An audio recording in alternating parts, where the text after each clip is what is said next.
أنا الدكتورة فاطمة، عندي 38 سنة ومتجوزة.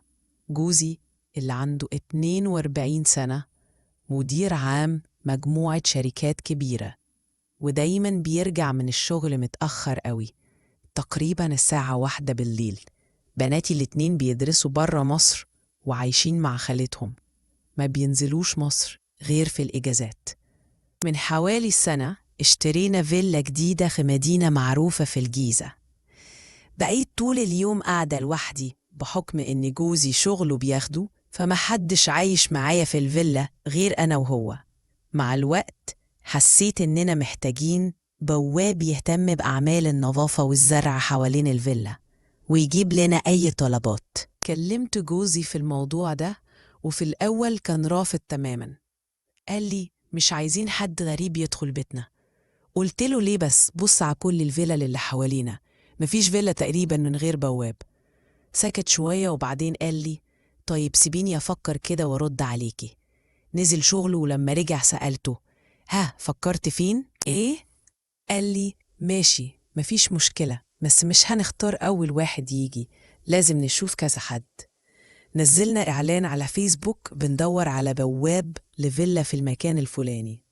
جوزي كان كاتب شرط إن البواب لازم يكون متجوز ويجي بأسرته، وعدد الأسرة ما يكونش كبير، طفلين بالكتير قوي. حطينا رقم تليفون جوزي في الإعلان وجات له مكالمات كتير. حددنا يوم الجمعة عشان جوزي بيكون إجازة ويقدر يقابل المتقدمين. جه يوم الجمعة والناس بدأت تيجي. جوزي قابل واحد ورا التاني. بعد ما خلص قال لي بصي مفيش غير واحد بس اللي حسيت إنه كويس والباقيين ما ينفعوش. قلت له ماشي. سألته اللي اخترته ده هيبدأ معانا إمتى؟ قال لي قلت له قبل ما يمشي إني هكلمه وأقول له يجي إمتى. قلت له طيب قلت له يجي بمراته ولا لأ؟ قال لي تصدقي نسيت. طلع التليفون وكلمه. قال له انت تمام بالنسبة لنا بس يجي بمراتك. أحمد رد أنا مراتي حاليا في البلد، ممكن أنزل الشغل بس دلوقتي، وهي هتيجي في خلال أسبوع بالكتير. جوزي قال له ماشي مفيش مشكلة. بعد 3 أيام لقيت جرس الفيلا بيرن. بصيت من البلكونة لقيت شاب عنده حوالي 28 سنة ولابس جلابية. قلت له انت مين؟ قال لي أنا البواب الجديد يا هانم. نزلت فتحت الباب بس هو ما دخلش، فضل واقف بره.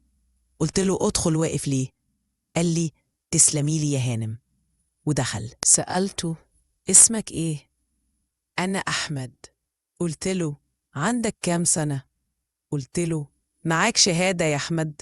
قال لي معيش غير الإعدادية. قلت له اشتغلت بواب قبل كده؟ قال لي بصراحة لا يا هانم، أنا ما اشتغلتش بواب قبل كده، بس أي حاجة هتطلبيها مني أنا تحت أمرك. قلت له أنت شكلك كده جاي تتعلم عندنا؟ لا يا هانم والله، أنت تشاوري بس وتشوفي أنا هعمل إيه. قلت له هنشوف. خدته ووديته أوضته اللي هيقعد فيها.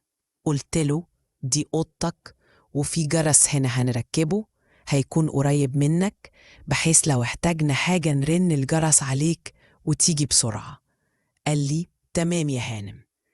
اللي لاحظته بقى وأنا بوريله الأوضة إنه ما بصش على الأوضة ولا اتفرج عليها، كان مركز معايا أنا وعمال يبصلي بتركيز.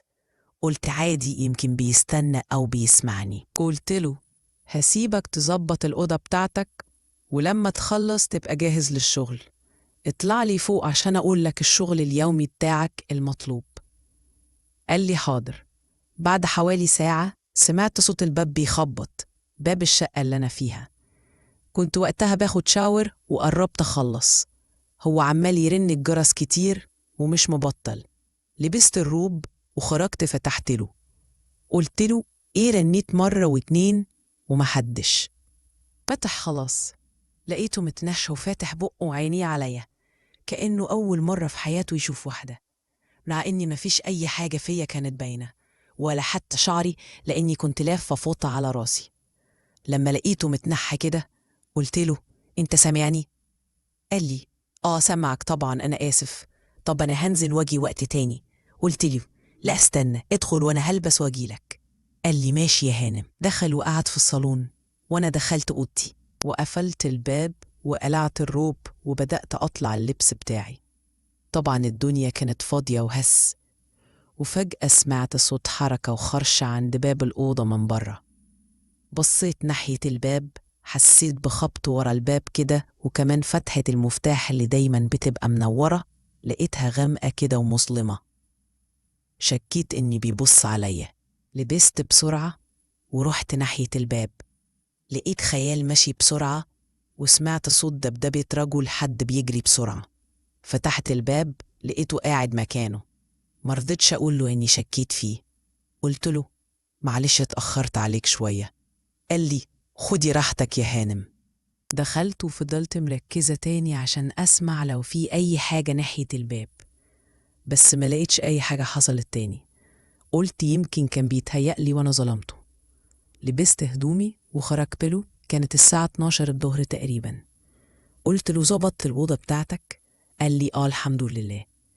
قلت له يبقى مهامك اليومية هي تنظيف قدام الفيلا والاهتمام بالزرع والشجر اللي في الفيلا. قال لي تمام يا هانم. سألته انت بتشرب سجاير؟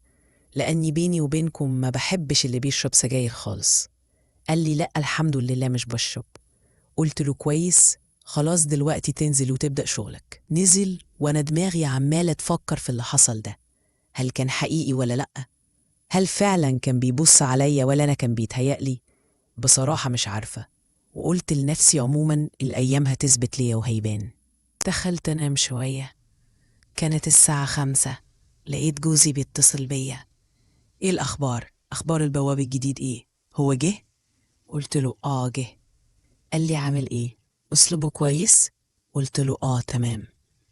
طبعا ما قدرتش أجيب له سيرة أي حاجة حصلت. قفلت معاه المكالمة ودخلت أحضر الأكل. طبعا أحمد جه في بالي لأنه المفروض أبعت له أكل، فزودت الأكل وأنا بعمله. بعد ما خلصت خرجت البلكونة ندح على أحمد. ندحت عليه 3 مرات وما ردش، فاستغربت. قلت راح فين ده؟ نزلت أشوفه، ما لقيتهوش في أوضته ولا في الفيلا. قلت معقول يكون مشي؟ طب إيه اللي حصل؟ وأنا حتى مش معايا رقمه.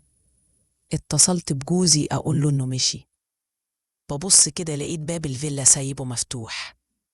قلت يمكن بيجيب حاجة، وفعلا بعدها ب5 دقايق سمعت صوت باب الفيلا بيتقفل. بصيت من البلكونة لقيته هو. رحت نازلة وأنا متعصبة جدا. قلت له كنت فين؟ قال لي رحت أجيب حاجة.